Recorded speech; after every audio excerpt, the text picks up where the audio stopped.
Gracias por su preferencia y continuar junto a nosotros en Informa TVX Primera Emisión. Estamos en su espacio de entrevista correspondiente a este viernes 24 de junio. Cerramos semana y el tema que queremos poner a su discusión en esta mediodía es el plan El Salvador Educado, recientemente presentado por el presidente de la República. Está con nosotros ya Luis Armando González, director de la Escuela Superior de Maestros. Luis, qué gusto verte. Hola, gusto estar acá. Gracias. Gracias a ti, Luis, por acompañarnos esta mediodía.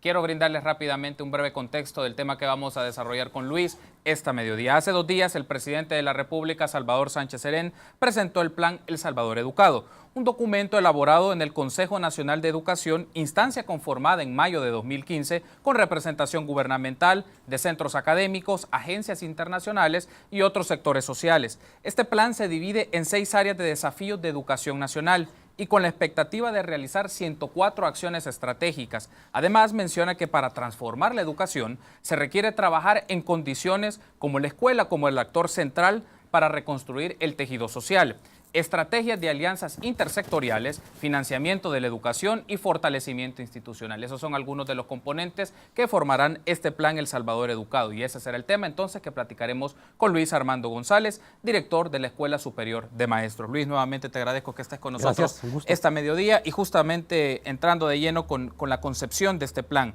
Hay un asunto interesante, el plan identifica situaciones problemáticas en materia de educación en el país y hay uno en particular que trastoca no solamente la esfera educativa, la violencia social en las escuelas. ¿Cómo, y creo que este es un gran reto, Luis, cómo integrar acciones para tratar esta problemática no solo en el entorno escolar, estamos hablando de la familia, de la comunidad, de la sociedad? Bueno, es una problemática compleja. El presidente lo dijo en su discurso del miércoles, ¿verdad? Es una realidad que está ahí, hay que enfrentarla. La escuela hace lo que le toca con los esfuerzos educativos en formación docente, infraestructura, pero también las autoridades policiales y de seguridad están haciendo pues, un trabajo muy intenso. La policía comunitaria tiene un papel importante en este tema, la participación de las comunidades, esta visión del presidente, el buen vivir, que involucra a las comunidades, al Estado, la participación de la gente. Entonces me parece que esta confluencia de esfuerzos es la que va a asegurar que podamos disminuir la violencia en las escuelas, pero no solo en las escuelas, sino en los entornos comunitarios y en el largo plazo pues acabar con la inseguridad, ¿verdad? Pero todo lleva un proceso, no es una cosa, digamos, que se resuelva de la noche a la mañana. Es la confluencia de muchos actores, locales, en el territorio, estatales, digamos, municipales. Entonces la confluencia de los actores es lo que va a permitir que en el largo plazo podamos erradicar definitivamente, digamos, la inseguridad y la violencia. Pero de momento hay que asegurar e ir disminuyendo, digamos, estos niveles más graves, ¿verdad? El tema de los homicidios es un tema, pues, delicado. Hay esfuerzos muy fuertes en esta línea, pero hay otro tipo de delitos que no se ven, pero que también afectan a la ciudadanía. Entonces la idea es ir erradicando, digamos, paso a paso las diferentes áreas de la criminalidad, los diferentes niveles de crimen para al final terminar pues con la violencia. Luis, en la mención que hizo el presidente de la República hace un par de días, que fue la presentación oficial de este plan que viene trabajando este Consejo Nacional de Educación, hay algo que me llama la atención a mí, 104 acciones estratégicas, es una cantidad bastante grande de acciones. Uno podría pensar que a veces en planes y en acciones de políticas la prioridad quizás es el énfasis. ¿Consideras que 104 acciones son demasiadas o se pueden realizar? Bueno, el plan es un plan de largo plazo, no acaba en el quinquenio, ¿verdad? El discurso del presidente fue: queremos de una vez acabar con el problema de los bajos niveles de escolaridad y de calidad educativa. El padre Tojeira en su discurso también habló de esto mismo, de la visión de largo plazo que se tiene. Entonces, como el plan apunta a lo estructural en materia educativa, ¿verdad? Debe ser así, debe contemplar todas las acciones posibles con la mirada estructural y estratégica, que es lograr una educación de calidad, pero en un marco de derechos humanos, de respeto a los derechos humanos, de respeto a la dignidad de las personas, de una vinculación entre ética y ciencia, conocimiento científico. Entonces, con esos marcos, digamos, de referencia es que se va a buscar una solución integral, definitiva. Obviamente esto no acaba en el quinquenio, esto debe ser continuado por la nueva gestión de gobierno. Yo creo que si este plan se lleva en todos sus aspectos y se va concretando, podemos tener en el largo plazo una respuesta distinta a la que se ha dado en el tema de la educación. Entonces yo creo que las acciones estas que contempla el plan son justamente las que se requieren, ¿verdad? Te hacía la mención de la cantidad, no tanto en sí por ser 104 acciones, Sí. más bien porque la burocracia y el gobierno tienen el día a Sí. día muchas actividades que ya son ordinarias y de los Sí. servicios que brinda. Entonces, ¿cómo se traslapa entre las actividades que promueve este Sí. plan y con las acciones del día a día que hacen los ministerios, las secretarías de la presidencia, los mismos centros escolares? Bueno, va a requerir, lo mismo que pasó en seguridad, una prioridad, ¿verdad? Y una priorización en las diferentes esferas del Estado involucradas. Ojo que no solo conciernen al Ejecutivo, ¿verdad? Hay acciones que conciernen a la Asamblea, acciones que conciernen a los municipios, ¿verdad? A las municipalidades, acciones que conciernen al empresariado y al sector empresarial, acciones que conciernen a la sociedad a nivel territorial. Entonces yo creo que cada actor involucrado, el tema de la Asamblea, por ejemplo, tiene que ver con el tema del presupuesto, el financiamiento, Sí. ¿verdad? El tema empresarial tiene que ver con las oportunidades laborales y de inserción laboral y de ofertas laborales para la población, sobre todo para los jóvenes. Y ahí te menciono el tema de la participación comunitaria con la recuperación de los espacios públicos. Entonces, si cada actor involucrado va haciendo lo que le toca, entonces va a ser posible hacer estas coordinaciones, ¿verdad? Entonces yo creo que si lo vemos solo desde el Estado, posiblemente se complique. Pero si vamos viendo que hay otros actores involucrados, vamos viendo que puede tener como la dinámica que rompa las inercias y que permita en efecto ir concretando pues, las acciones del plan.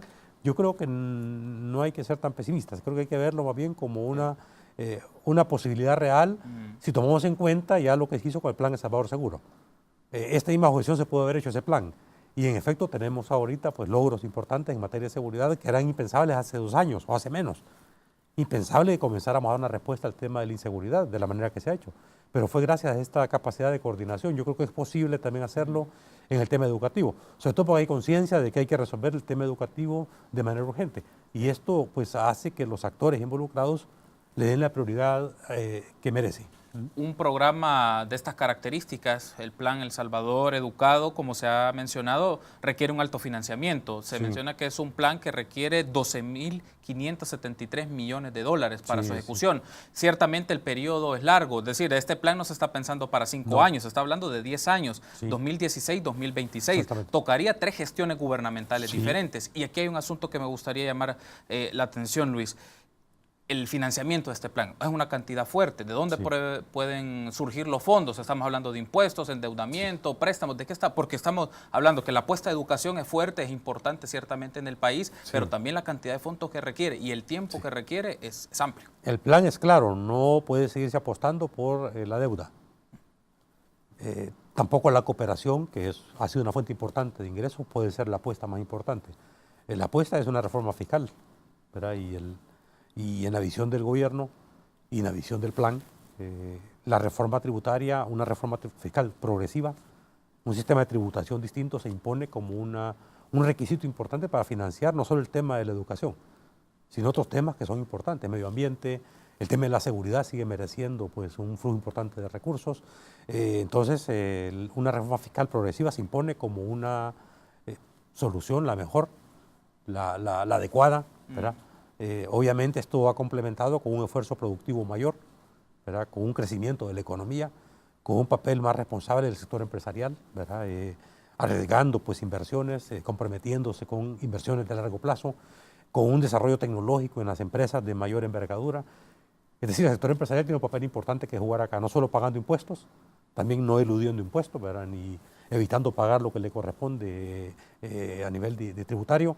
Entonces, la parte fiscal sería pues, una de las soluciones, pero va complementado con un desarrollo productivo mayor.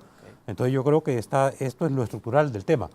Sin este fortalecimiento económico en estas líneas que he mencionado, va a ser imposible dar sostenibilidad al 7% que se está proponiendo del PIB como el requisito importante para poder hacer avanzar este plan. Luis, tenemos que hacer una pausa. Me gustaría que en la segunda parte pues toquemos un poco más el tema de financiamiento y el área que también es parte de tu trabajo en el área de formación docente, los docentes de calidad, y es uno de los desafíos del plan, si te parece. Permítanos una pausa y continuamos con más en su espacio de entrevista de Informa TV. Y volvemos en instantes.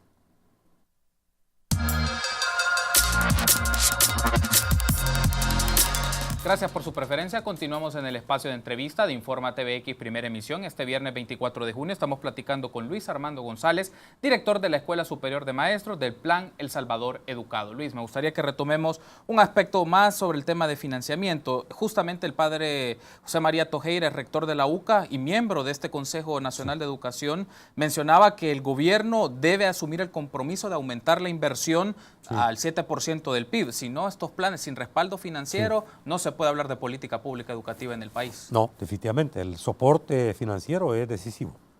Y esto requiere un compromiso de país, indudablemente. Requiere un sistema fiscal progresivo, como lo dije antes. Requiere combatir la elusión y la evasión fiscales de manera muy drástica. Requiere una responsabilidad fiscal, sobre todo de la gente que tiene más dinero, ¿verdad? En fin, ¿verdad? Requiere este soporte financiero que también pasa por un desarrollo productivo. Si el país no mejora su economía en términos macroeconómicos, entonces difícilmente va a haber también recursos. Entonces, una apuesta económica más una apuesta fiscal son para mí los dos soportes importantes para darle vida a este sueño, es un sueño, ¿verdad? Este plan de tener en 10 años un país con unos niveles de educación mucho mejores de los que tenemos ahora, ¿verdad? Porque sería también equivocado decir que no tenemos nada en materia educativa. Hemos caminado 2009 para acá de manera importante, pero todavía no hemos dado el salto de calidad que el país demanda en el contexto mundial competitivo, donde la tecnología, la ciencia son cruciales para el desarrollo. Entonces tenemos que dar el salto de calidad que el país no ha podido dar. Luis, ¿consideras tú, teniendo presente la configuración de este Consejo Nacional de Educación, que hay instancias de empresas, hay sectores de cooperación, hay sectores que puede ser el puente para lograr estos entendimientos y estos acuerdos? Es decir, los cooperantes pueden dar patrocinios a ciertos programas, pero la empresa privada también aportar en inversiones, pago de impuestos, evitar la elusión, también el respaldo que creo que es importante del mismo gremio docente. Al final son los que tendrán en la implementación directa de estas medidas en las aulas. Mi experiencia con los docentes del sistema es que hay una masa crítica muy comprometida con el desarrollo educativo del país, muy comprometida con su formación, muy dedicada a autoformarse y a inscribirse en cursos de formación, a participar, a compartir con sus alumnos y alumnas los conocimientos. Entonces hay una masa crítica muy activa que cada vez se hace más grande, pero que merece obviamente mayor atención, requiere mayor cuidado, requiere un trato, digamos, muy especial de la sociedad, no solo del Estado. Creo que la sociedad nuestra ha minusvalorado a los docentes. De pronto fue perdiendo el docente la autoestima, el reconocimiento social debido, ¿verdad? Sus condiciones de vida a veces no son las más dignas para el trabajo que desempeña. Entonces me parece a mí que tenemos que recuperar también la dignidad del docente y darle al docente el estatus que merece. Esto supone no solo dinero, que el dinero es importante, pero requiere también una serie de condiciones, de ofertas formativas, de condiciones de trabajo, de reconocimiento social, ¿verdad? Que den al docente, digamos, el prestigio y la autoestima para poder seguir involucrándose más en el proceso formativo. Y yo sé que de 2009 hasta la fecha esto se ha venido haciendo. Todavía nos falta mucho camino por recorrer, fíjate, pero hemos avanzado bastante en formación docente, en elevar los niveles de ética. Como te digo, hay una masa crítica de docentes muy participativa, muy comprometida, ¿verdad? Y esto hay que seguirlo potenciando y propiciando, ¿verdad? En la presentación del plan se menciona pues varios desafíos, 6 desafíos importantes. Uno de estos es docentes de calidad. Y con los mismos datos que presenta el Ministerio de Educación, las condiciones salariales no son las mejores para el sector docente, pero hay otro aspecto interesante, que es apenas el 8% de la planta docente tiene formación de licenciatura o de grado superior, y una de las expectativas es pues aumentar esa formación del plan docente. ¿Por dónde pasa esto, Luis? Considerando de que hay docentes que tal vez los incentivos no son los mejores, como tú mencionás, sus cargas laborales están en la mañana en un centro escolar, en la tarde en otro centro escolar, la noche, el fin de semana. Entonces, ¿cómo poder incentivar? La parte económica pasa por el financiamiento de la educación. Ahí me parece a mí que se va a corregir este problema, que es estructural. El tema de los malos salarios en los docentes es viejo. Se han acumulado ahora porque las condiciones de vida y la carestía de la vida es mayor. Pero el problema de los bajos salarios de los docentes del sistema es estructural. Eso se va a corregir con una mayor elevación del presupuesto en educación, en la línea que estamos hablando. El tema de elevar la calidad académica de los docentes, desde mi punto de vista, pasa por asegurar la licenciatura como nivel mínimo y básico de formación docente. En realidad es mi apuesta. Yo personalmente creo que no tenemos que aspirar ahorita a más. Creo que si aseguramos una buena licenciatura, en el sentido clásico de la palabra, ¿verdad?, donde básico no significa elemental, sino base, ¿verdad? Una licenciatura como base formativa para los docentes daría un salto de calidad. Para mí tenemos que apostarle y poner un gran esfuerzo de nación para llegar a este nivel. En el futuro podemos pensar en maestrías y doctorados. Me parece a mí que no hay que poner la carreta delante de los bueyes. Tenemos que comenzar primero por asegurar una licenciatura muy fundamental, muy buena para la planta docente y hacer que los docentes lleguen a ese nivel. Me parece a mí que esto estaría asegurando esta condición de calidad de parte de los docentes. Luego viene la parte de cómo la sociedad se prepara para esto. Porque, ojo, la familia es un papel importante también. Sí. Pero la familia no puede ser una instancia que lleve la contra a la educación que se dé en la escuela. Debe ser el complemento. Esto requiere también de que padres y madres de familia se preocupen por su formación. También supone prestar atención a la formación de adultos. Supone dedicar un esfuerzo comunitario para la educación de la familia. Me parece que las iglesias, medios de comunicación y otras instancias pueden contribuir también a esta formación comunitaria, ¿verdad? Que permita llegar a los adultos para que sean complemento de la formación de los niños. Porque si un maestro batalla con los niños en el aula, pero batalla también con los padres, que no están en el aula, pero que hacen la contra, ¿verdad? Y que enseñan cosas distintas a lo que el maestro enseña. Entonces es necesario hacer este complementos para que la educación vaya teniendo a nivel nacional este impacto que todos queremos, ¿verdad? Luis, estamos cerrando la entrevista sobre una apreciación muy puntual y el rol de las gremiales docentes, bases magisteriales, Imeduco, Andes. ¿Cómo lo ves en estos procesos? Mira, son instancias sumamente críticas, muy críticas, es la palabra que más se me ocurre para calificarlas, ¿verdad? Hacen su aporte. Yo creo que defienden bien, digamos, en lo que corresponde los derechos laborales de los trabajadores de la educación. Yo ahí no tengo ningún problema. Quizás a veces pierden un poco el sentido de realidad, ¿verdad? No todas. Hay que hacer un análisis más detallado. Pero creo que en conjunto la preocupación por las condiciones laborales de los trabajadores de la educación es una preocupación que comparten las gremiales.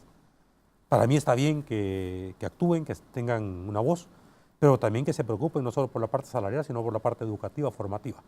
Yo siempre he extrañado pocas demandas de la mayor parte de los gremios en materia de formación docente, de acreditación, por ejemplo, de elevar los niveles hacia una licenciatura. Eso no lo he escuchado yo como un tema recurrente. Sí he escuchado mucho la parte económica, que me parece bien. Entonces yo esperaría que complementen sus demandas con una demanda más de tipo académico, formativo, ¿verdad? Que sería, digamos, complementaria de la parte económica. Creo que por ahí iría una recomendación, pero yo en realidad creo que hacen el trabajo que les toca, defender a los agremiados y agremiadas, ¿verdad? Y defender sus derechos y sus condiciones de vida. Me parece que tienen que seguirlo haciendo y pues mejor lo hagan, está bien para el gremio, está bien para la sociedad. Luis, gracias por haber estado con nosotros este mediodía. Un gusto y seguro nos volveremos a encontrar para seguir hablando del tema educativo. Gracias. Permítanos una pausa, amigos, y continuamos con más en Informa TVX, primera emisión. Volvemos con información internacional.